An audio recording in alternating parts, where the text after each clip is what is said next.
the net new data that is becoming available is just incredible. So the biggest one, of course, is gambling data.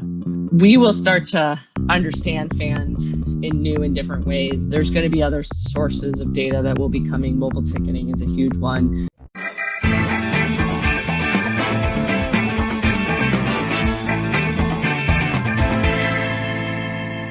Hi, Jessica. Welcome to the podcast. How are you doing? Doing great. Wonderful to connect. Hard to believe it's 9 a.m. your time and 8 p.m. my time.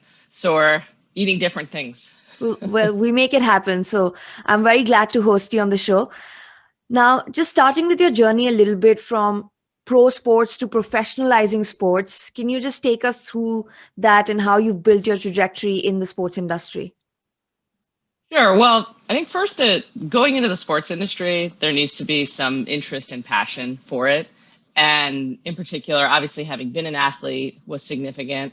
But more, it was the experiences I had as a kid, going to sporting events with my parents. And not that I went to a lot of them, but I grew up outside of Chicago. And it was a heyday of Michael Jordan and the Super Bowl shuffle for the Chicago Bears. And just the experiences of sharing these amazing memories with my family, I thought, wow, this would be amazing to be on the other side of giving people these moments in their life that they always talk about and dream of. So I went to business school. I went to Harvard Business School with a focus on going into the sports industry, not really knowing what I was doing differently or better or whatever you might call it. But I'd studied psychology in college and I went to Harvard undergrad. And the key thing about psych at Harvard is that it's very statistically oriented. So it's like running experiments where you have a thesis or a theory that you're trying to prove. You have a hypothesis, and then it's like, running tons of regressions and statistical models. And so I started to get this appreciation in college of the value of analytics to help identify truths of information, but with a slant towards the customer. So when I was graduating from HBS, or in my second year at HBS, I did a field study for the Kraft family. And basically, if you can believe this, the Patriots hadn't won a Super Bowl. Gillette Stadium was just being built. So this was like 19, 20 years ago. And they created a role for me that started out really as an internal consulting role. And then over time, and it takes a little bit of time when you start in an organization to understand the challenges of an organization. But certainly at this time, it was the mid 2000s. This thinking around knowing your customer, how you're engaging with them, and data was really starting to become a big part of sports business, sports marketing. Facebook was getting founded around this time. Moneyball had just come out, not the movie, the book. And I started applying these concepts around knowing your customer, collecting and acquiring customer names, and then doing targeted communications and marketing. And then over time, doing machine learning models, using the data, but really struggled with some of the access to data from the different systems like Ticketmaster or our retail system or our marketing system, or any of the information within the venue, and got so frustrated by the solutions that were out there and feeling we were teaching them about the industry and the nuances of it. So, basically did a bunch of research for 6 to 9 months and then proposed that we build this and create a company around it, which became KAGR. So leading into KAGR, I was running the customer-facing business lines of the Patriots organization, as well as Gillette Stadium and the Revolution. And then I'd also co-founded the MIT Sloan Sports Analytics Conference in 2007. So, KAGR officially rolled out of Kraft Sports and Entertainment. KAGR stands for Kraft Analytics Group. It's a play on the financial phrase KAGR, compounding annual growth rate. But we rolled out in 2016 officially, but the concept of it really was like incubated in 2013, but we'd had multiple systems before that.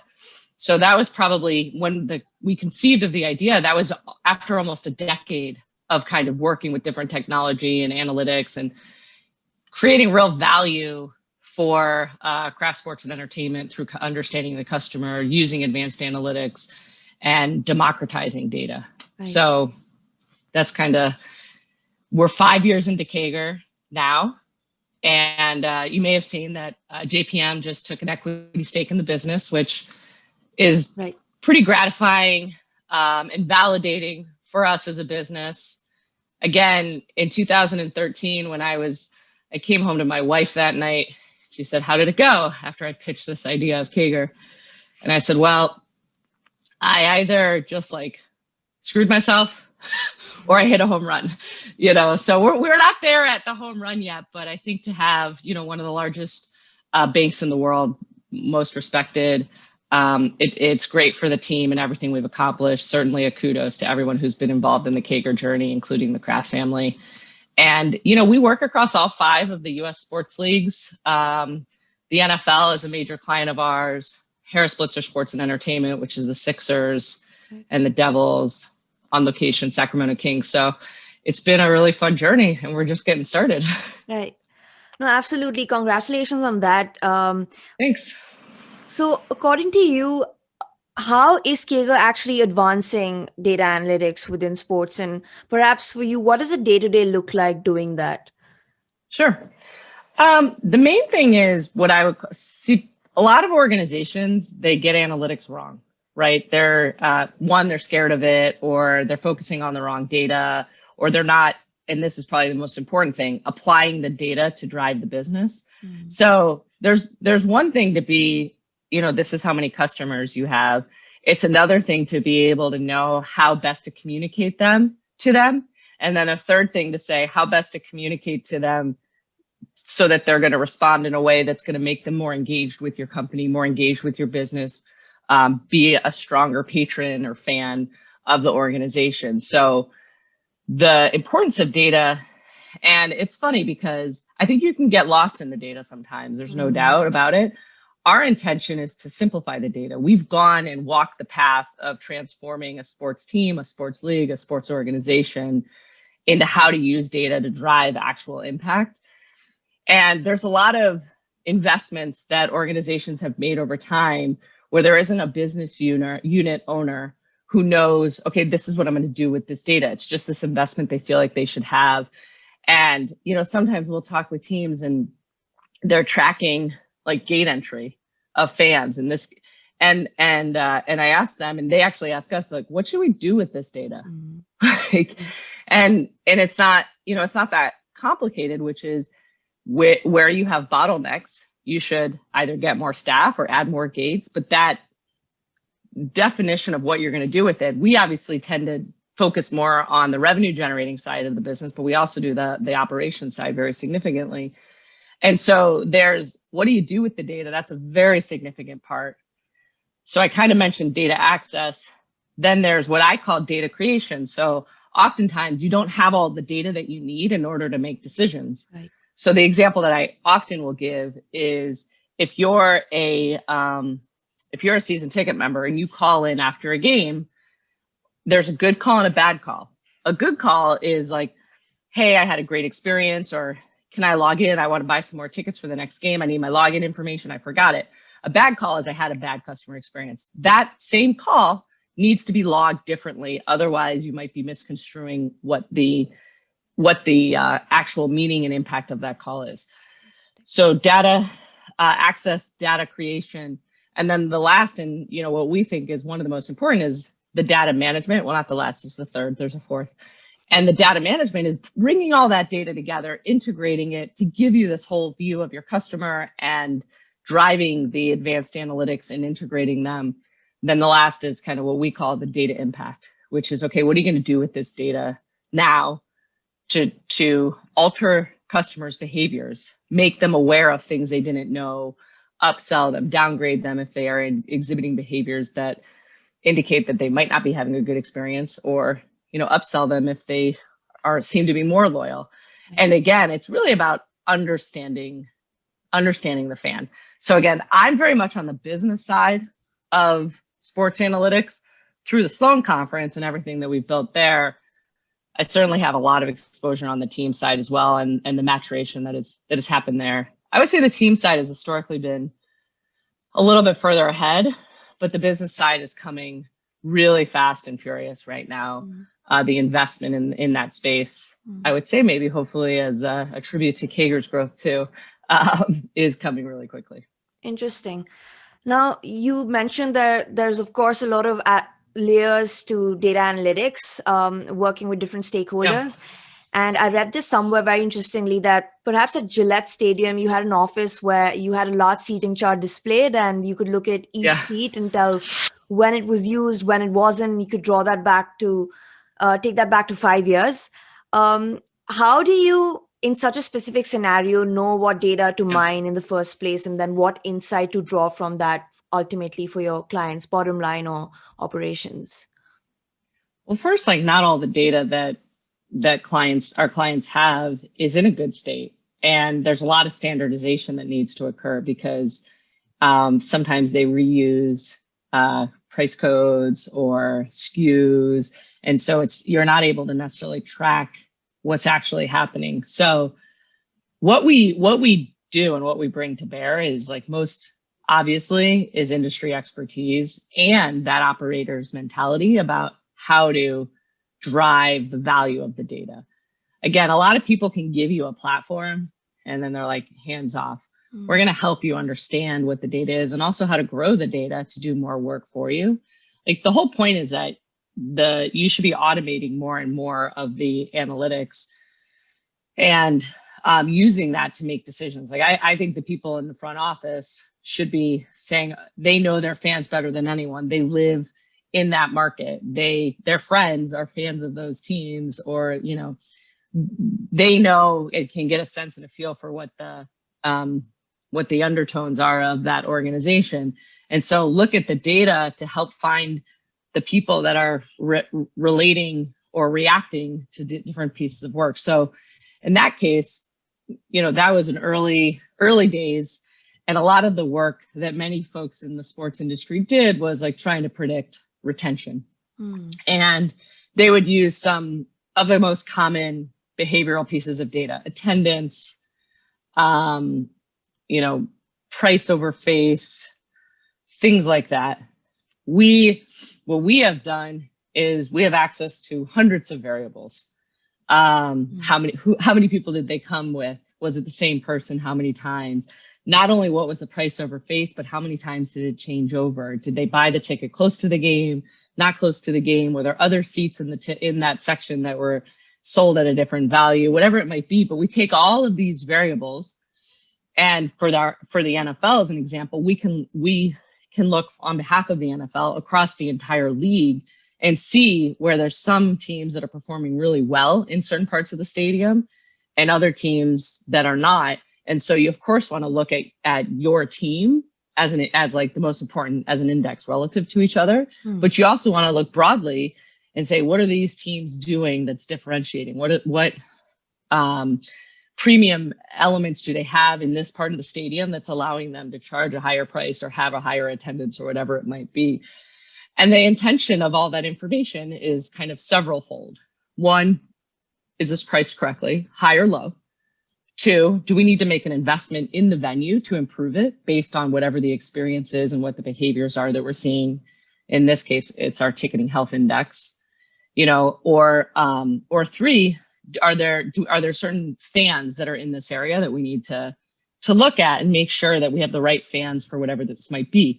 There's many parts of the stadium. Well, now with the pandemic, there's these vaccine sections. So these are some of the nuances of a venue or of a team that only if you've kind of been in it and can see things at scale across teams and across leagues, that industry best practices is another really critical component of what we bring to bear at KAGR. Does that make sense? Absolutely. But the fact that you said there's hundreds of variables available now, and with the sophistication of data, are there still areas within sports that are untapped when it pertains to data analytics? Absolutely. At the forefront, from my perspective, there's probably three. Media. So, and there's two components to media. One is the over-the-top content that, Netflix or ESPN Plus or whatever it might be, and social media. So data is an asset, and the media providers know that. And so they're not necessarily sharing directly to the league or the team or the sports organization who that customer is and what their behaviors are, because that's valuable information. That to me is a super critical piece of data that would really show a broader view of the fan. Social media, same thing. It's very difficult to connect the social media handle directly to the primary customer that you might have in an organization's database and be tracking that. That's something that I think people kind of do on an aggregated basis, but it's again similar to what we were doing in like maybe 2004, 2005 with emails, where it wasn't specific to the person. So that's a big one. The behaviors of fans on non-game days, so what they're doing outside and away from whatever organization they're following, that's just valuable information. That's what sponsors are actually wanting to know. They want to know, are you consuming my product? Are you going and buying whatever it is that I'm sponsoring for a team in order to have access? The last thing is, I guess I would say, and that second part that I just said is like kind of retail-ish. The third part is like experiential. So, there's all these experiences where we are talking now about the experiential economy, which is like going to events. We haven't been able to do it for the past, 18 months or so. But what are all the behaviors that are happening at an event or at other events that are similar, where we can attach and connect and try and say, let's bring this to bear? The behaviors of do they always come early? Do they leave before the game ends to avoid the traffic? Those types of things. So the intent of all of it, just so you know, from my perspective, is to try and create the most personalized and best experience for the fan. We're so busy. All of us are, as customers, as fans. I'm a fan. And if I can get exactly what I want in the way that I want it, I have 2 young boys. My wife is not a huge proponent of being in crowds. So if you can tell me exactly the things or give me exactly the offerings that I want, that's going to make my experience better, and it's going to make me more likely to come, and I'm going to be less cost conscious. Right. And so that's what I think all organizations, it plays out very publicly in sports, but we see it in every industry. It's just sports is very unique because you're not just online, you're not just in venue. It's an expansive experience where it's digital, it's physical, it's emotional. Right. But to track something so intricate and sort of do it experientially, are there issues with privacy that ever come about when you're trying to track these metrics? Yeah, I mean, this is the big hurdle. It's coming, or it's here. It started obviously in Europe with GDPR, then went to California with the California CCPA Privacy Act. And it's accelerating. And I think, by the way, appropriately, we see the misuse by Facebook. We see the misuse by Google, by Twitter. And as an organization that is a data organization, having, I'll just be clear, it's not our data, it's our customers' data. And we're helping them run their business and trying to, again, help them understand their customers better. This concept of privacy rights will increase because, should I be proud that I'm a Fitbit and not one of the cooler, hipper tracking mechanism tools? But my whole, everything I do is tracked on my watch, and Fitbit has all of that information. That would be very valuable. I mean, Whoop, whatever, all the different Catapult. That's data, personal data. And at this point in time, having that on a fan would be amazing. Obviously, we're talking about the challenges with athletes and having that information as well. But the privacy rights there is very significant. And then how I think the requirements that we see today and from our clients for compliance is very significant. And we take it incredibly seriously. And it's something that I think any organization that plays in data has to, again, we're not the ones generating the data. We're aggregating, integrating the data and serving it back in a way for the teams and the leagues and the sports organizations or industry folks to consume, to make decisions, right? That's not the same as what Facebook is doing, Right. where it's like people are on their platform and generating data. We're not tracking like the customer of our clients per se. We're giving that information back. So I do think it's a big issue for some organizations. And it's something that people need to be really on top of. And you've seen increasingly chief data officers, chief privacy officers.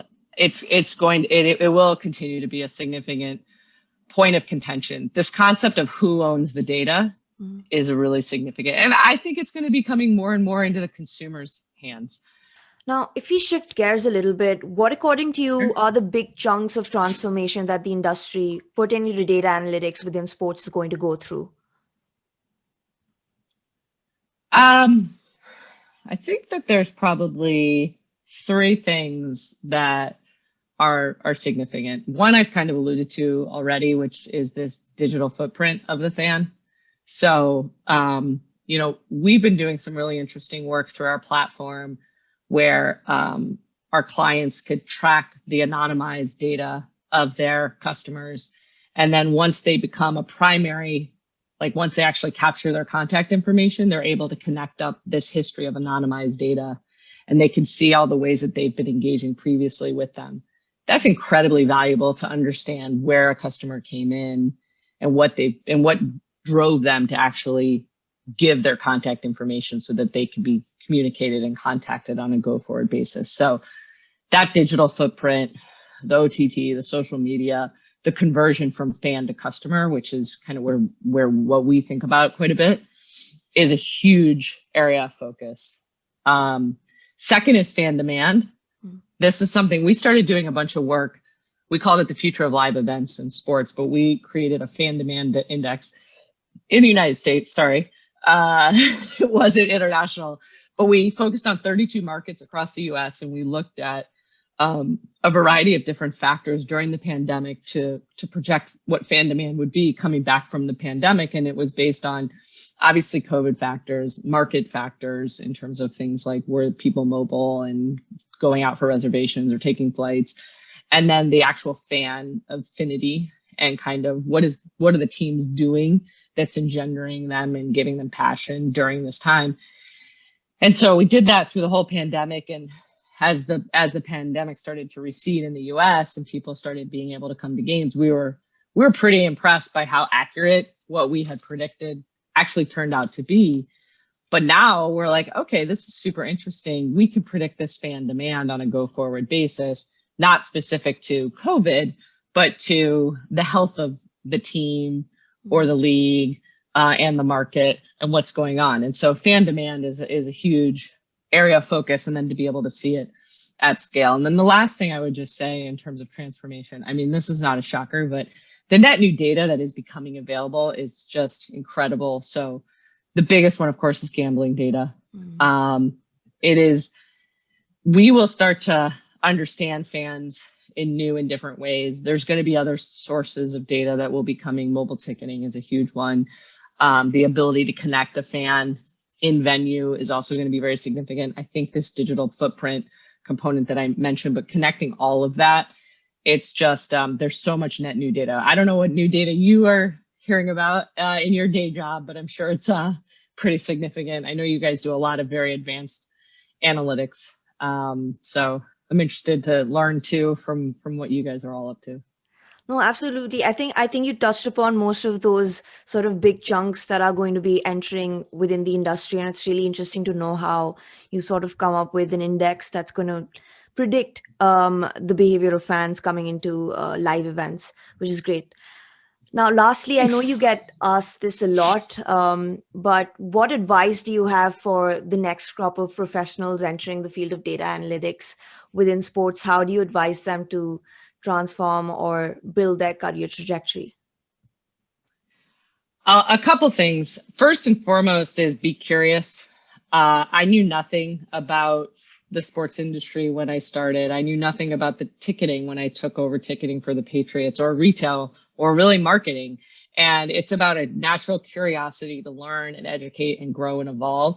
And the sports industry, to me, is one of the most rapidly accelerating industries. It's not like as traditional as some of the other industries. And to me, that means there's lots of opportunity, especially for young people, to have impact and to help grow the way that the industry is evolving. Obviously, I would suggest that you come work at KAGR. And then, of course, attending the Sloan conference is a must. I know you have attended. But just in terms of the ideas and the innovation that we have there and the people that we bring to bear who are industry leaders, not only the panels that we have, but the competitions and the competitive advantage talks. And there's just a tremendous amount of learning. And it's so important to us as a give back to the industry, to, Daryl Morey and I, who Daryl and I co-founded it together. He's the president of basketball operations for the Philadelphia 76ers. But this concept of bringing like-minded people together, so much innovation has come out of the Sloan conference, and we want to continue to give that back and push it forward. All of the videos from the conference are up within a couple weeks on the of the conference, publicly available, because we want people to learn and we want the industry to keep accelerating. Absolutely. So I was going to ask that for the international folks as well, as can they access that, which is great. Yeah, 42 Analytics on YouTube. It has our whole history. I mean, you can go to our website. I think it clicks to it, but the sloansportsconference.com. But yeah, we have the whole history. I would highly encourage people to watch and learn and hear. The panels are great.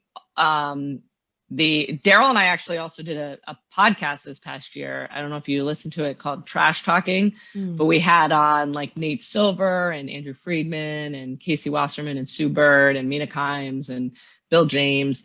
And if you just want to like talk data, you can totally nerd out there too. Perfect. Okay. Highly recommend. And I'm going to watch that right after this. So that is great. Okay. Well, that brings me to the end of my questions, but this has been great questions. Appreciate that. Thank you. And your answers definitely made the podcast that much better. So really appreciate your time and happy to learn always from your journey. And I hope people listening as well can take that forward. Yeah, we're actively hiring at KAGR. So if anyone is interested, please ping us and come join the team. We're really reinventing the way that sports is leveraging tech and data and creating real change. So, and great to meet you. Congratulations on this podcast. Thank you so much. Really awesome. Yeah, you're welcome. Thank you everybody for tuning in. Please don't forget to subscribe, like, and share for the best tips and trends in the world of sports business, wherever you listen to podcasts. Reach out over social media to connect or collaborate. Links will be in the bio. See you next time.